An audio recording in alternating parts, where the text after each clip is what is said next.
Please రా, romantic గా రాయి. మళ్ళీ నువ్వు శ్రీరామ్ జయం రాసినా రాసేస్తావు. ఏపీ అసెంబ్లీ స్పీకర్ కి వైఎస్ జగన్ ఒక లేఖ రాశారు.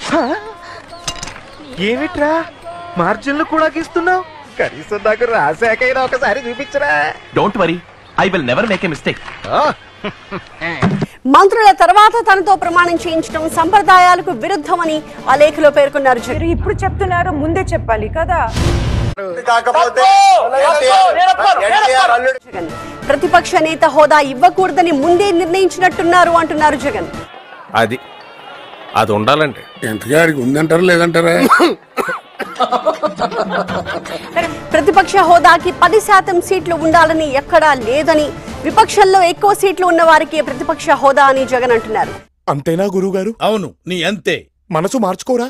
పట్టుదలొస్తే డ్రాయరే మార్చుకోను. ఏదో మనసంతా. ప్రజలు నిజాన్ని తెలుసుకోవాలి.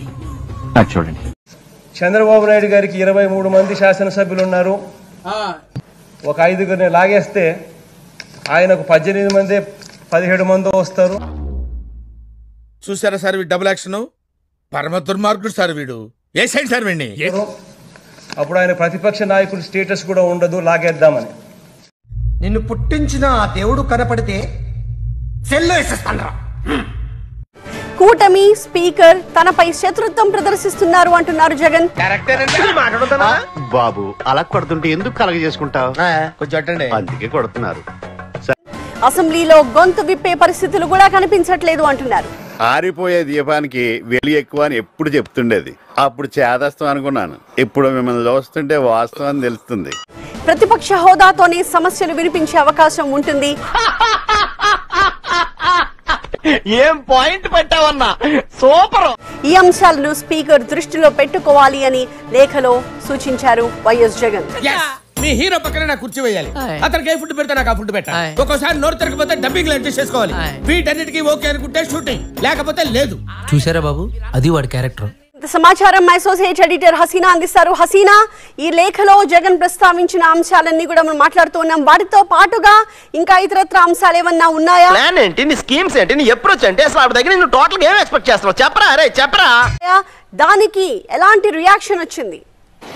మైక్ బాగా పగడ్బందీగా ప్లాన్ చేసావు మైక్. స్పీకర్ ఎన్నిక జరిగేటప్పుడు వీళ్ళు వైఎస్ఆర్సీపీకి సంబంధించిన ఎమ్మెల్యేలు ఎవరు కూడా లేరు అంటే అది పారిపోయారని చెప్పి చాలా మంది ఎమ్మెల్యేలు గానీ అటు మంత్రులు గానీ వీళ్ళందరూ కూడా ఆరోపణలు చేసిన నేపథ్యం.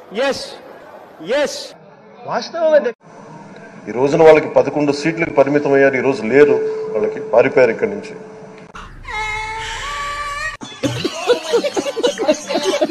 మరి సింహంలాగా చెప్పుకునే వాళ్ళు వారి పేరు కూడా మర్చిపోయేలాగా అన్నారు. ఇదేంట్రా బాబు ఇలా అయిపోయింది నా జీవితం. ఎందుకంటే అయ్యన్న పాత్రుడు గారిని సభాపతిగా అనుకుంటున్నారని అప్పటికే తెలిసిపోయింది. కాబట్టి తెలుగు రాదు, ఇంగ్లీష్ రాదు, హిందీ రాదు. వీడు ముఖ్యమంత్రి మనకి, వీడు పెద్ద నచ్చినా కొడుకు. ఏంటి బావా మూర్తొచ్చినలాగా ముసుగేసి ఏడుస్తున్నావు? ఇదంతా నిమ్మలానే వచ్చింది బావా. అవును, మరి వాళ్ళ పేరు కూడా మర్చిపోయే పరిస్థితి వచ్చింది. ఎందుకు మాస్టారు మాటిమాటికి అడుగుతారు? నాకు మాత్రం ఎందుకు? అంచేత వాళ్ళు ఎప్పట్లాగా అలాగే ఆ సీట్లన్నీ ఖాళీగా ఉంటాయేమో. నై either రఖో, Dekho my rowdyism settlement.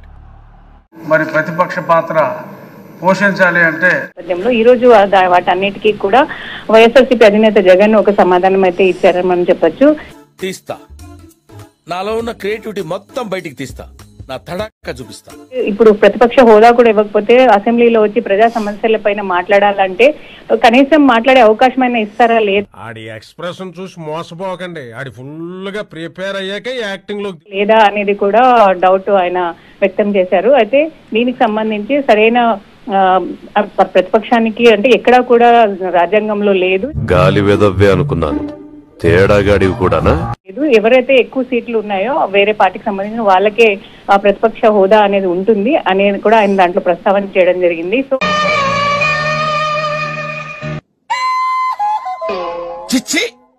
చూద్దాంలే, చూడటం కాదండి, మీరు చెయ్యాలంతే. సరే మీరు ట్రై చేస్తారన్నారంటే అది ఓకే అయిపోయిన